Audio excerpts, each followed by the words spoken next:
وہ آدمی hand bag لیے ہوئے جیسے ہی باہر نکلا، کلب کی کمپاؤنڈ کے پاس سے 2 آدمی اس کی طرف بڑھے۔ کیا رہا؟ ایک نے پوچھا۔ مل گیا، بیگ والے نے کہا۔ کاغذات ہیں بھی یا نہیں؟ میں نے کھول کر نہیں دیکھا۔ گدھے ہو، وہاں کیسے کھول کر دیکھتا؟ لاؤ ادھر لاؤ، اس نے ہینڈ بیگ اپنے ہاتھ میں لیتے ہوئے کہا۔ پھر وہ چونک کر بولا، اوہ یہ اتنا وزنی کیوں ہے؟ اس نے بیگ کھولنا چاہا لیکن اس میں قفل لگا ہوا تھا۔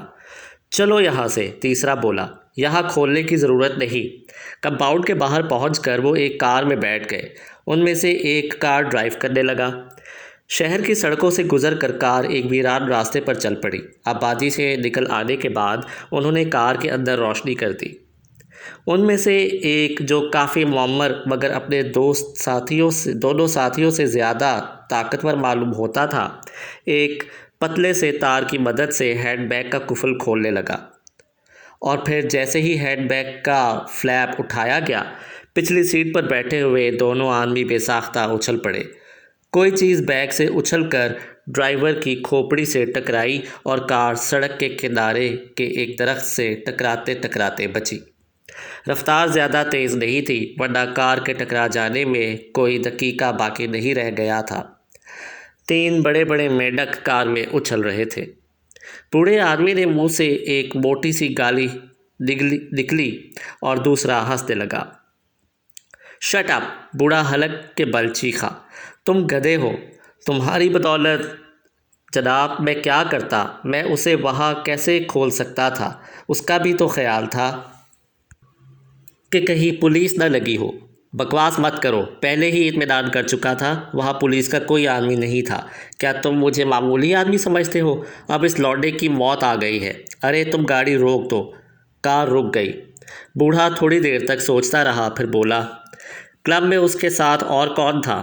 ایک خوبصورت سی عورت۔ دونوں شراب پی رہے تھے۔ غلط ہے، عمران شراب نہیں پیتا۔ پی رہا تھا جناب۔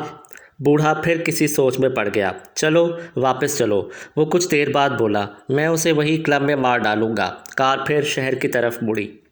میرا خیال ہے کہ وہ اب تک مر چکا ہوگا، بوڑھے کے قریب بیٹھے ہوئے آدمی نے کہا۔ نہیں، وہ تمہاری طرح احمق نہیں ہے، بوڑھا جلا کر بولا۔ اس نے ہمیں دھوکہ دیا ہے تو خود بھی غافل نہ ہوگا، تب تو وہ کلب ہی سے چلا گیا ہوگا۔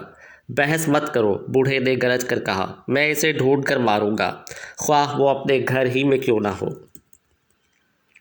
عمران چند لمحے بیٹھا رہا، پھر اٹھ کر تیزی سے وہ بھی باہر نکلا اور اس نے کمپاؤنڈ کے باہر ایک کار کے سٹارٹ ہونے کی آواز سنی۔ وہ پھر اندر واپس آ گیا۔ کہاں بھاگتے پھر رہے ہو؟ لیڈی جہانگیر نے پوچھا۔ اس کی آنکھیں نشے سے بوجھل ہو رہی تھیں۔ ذرا کھانا ہضم کر رہا ہوں، عمران نے اپنی کلائی پر بندھی ہوئی گھڑی کی طرف دیکھتے ہوئے کہا۔ لیڈی جہانگیر آنکھیں بند کر کے ہنسنے لگی۔ عمران کی نظریں بدستور گھڑی پر جمی رہی۔ وہ پھر اٹھا۔ اب وہ ٹیلی فون بوتھ کی طرف جا رہا تھا۔ اس نے ریسیور اٹھا کر نمبر ڈائل کیے اور ماؤتھ پیس میں بولا۔ ہیلو سپر فیاض، میں عمران بول رہا ہوں، بس اب روانہ ہو جاؤ۔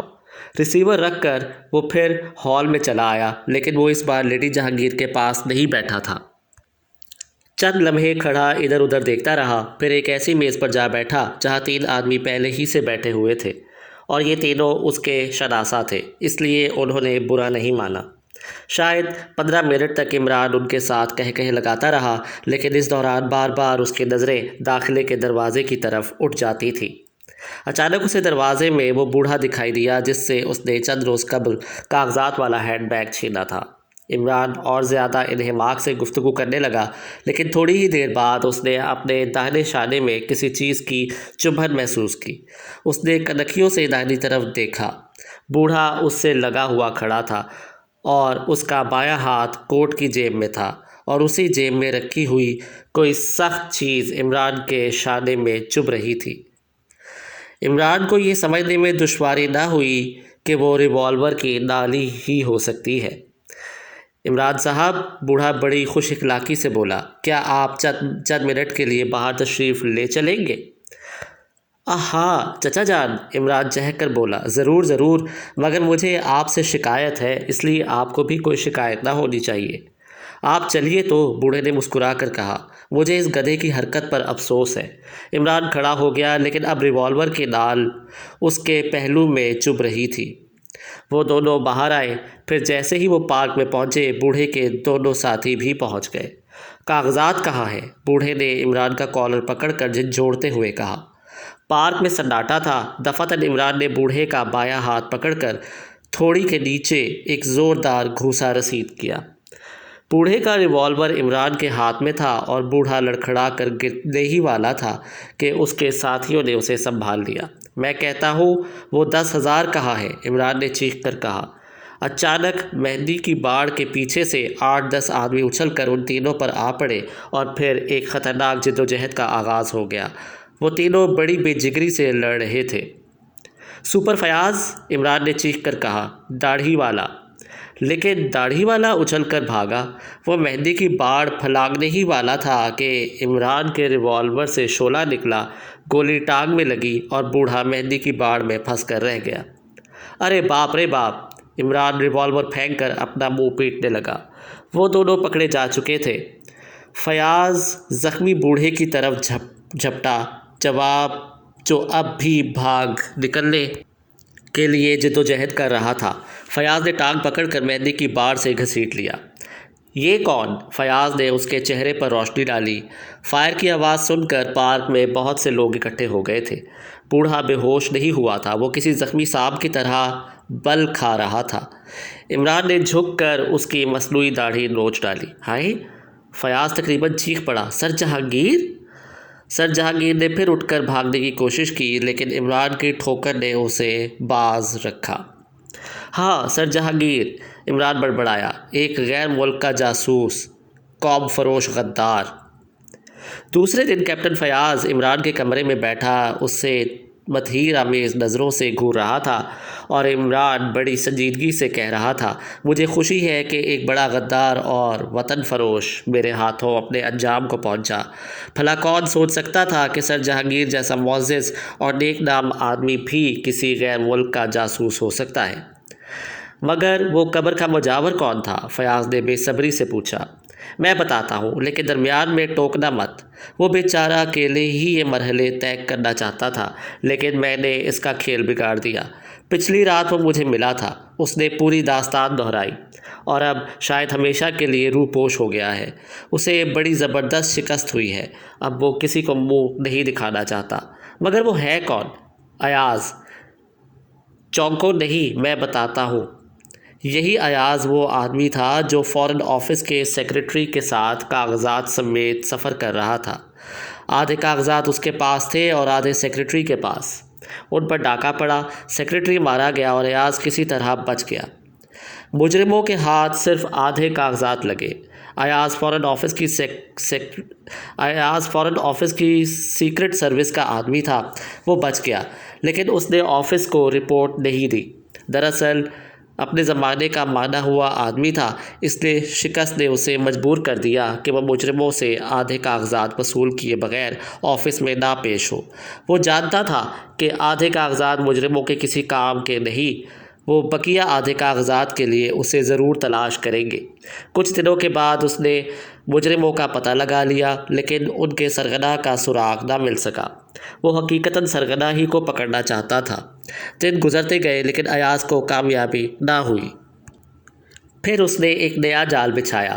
اس نے وہ عمارت خرید لی اور اس میں اپنے ایک وفادار نوکر کے ساتھ زندگی بسر کرنے لگا۔ اس دوران میں اس نے اپنی اسکیم کو عملی جامہ پہنانے کے لیے ایک قبر دریافت کی اور وہ سارا میکانزم ترتیب دیا۔ اچانک اسی زمانے میں اس کا نوکر بیمار ہو کر مر گیا۔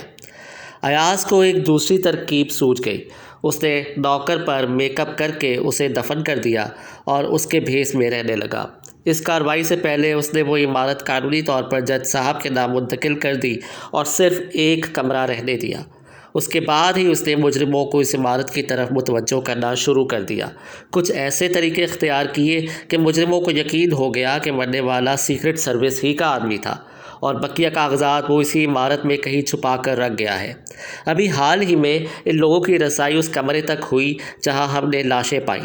دیوار والے خفیہ خانے میں سچ مچ کاغذات تھے۔ اس کا اشارہ بھی انہی ایاز کی ہی طرف سے ملا تھا۔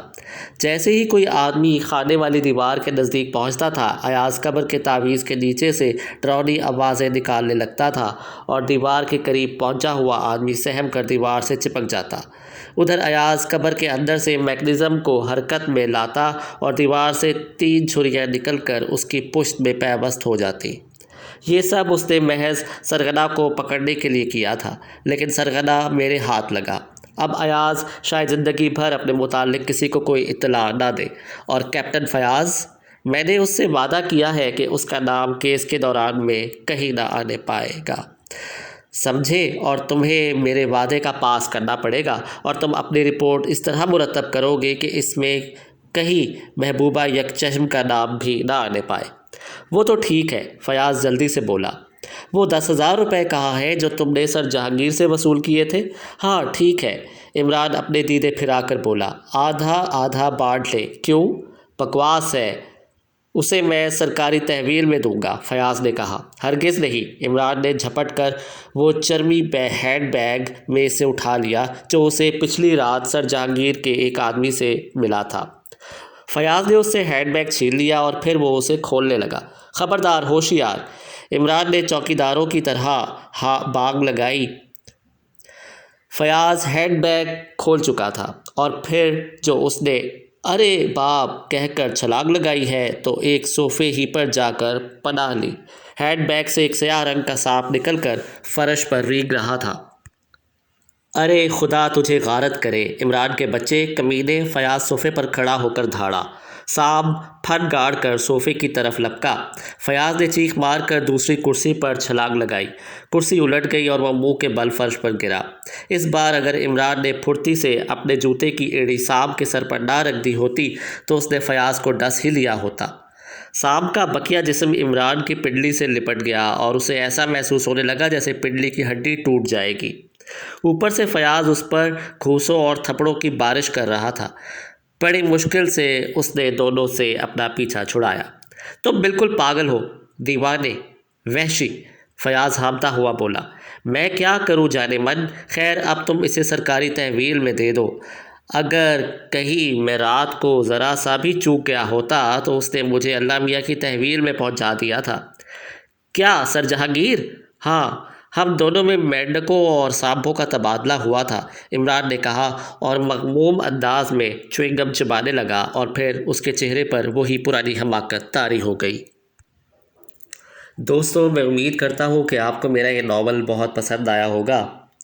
مزید ناولز کی اپڈیٹس جاننے کے لیے اگر ابھی تک آپ نے میرا چینل ناولز کویسٹ سبسکرائب نہیں کیا تو جلدی سے سبسکرائب کر لیجئے اور ساتھ میں لگے بیل آئیکن کو بھی پریس کر لیجئے تاکہ میرے آنے والی ہر لیٹسٹ ویڈیو کا نوٹیفیکیشن آپ کو سب سے پہلے مل جائے۔ انشاءاللہ بہت جلد میں اپنے نئے ناول کے ساتھ آپ کی خدمت میں حاضر ہوں گا۔ تب تک کے لیے اپنے دوست میزبان مدثر کو اجازت دیجیے۔ اپنا بہت سارا خیال رکھیے گا۔ اللہ حافظ۔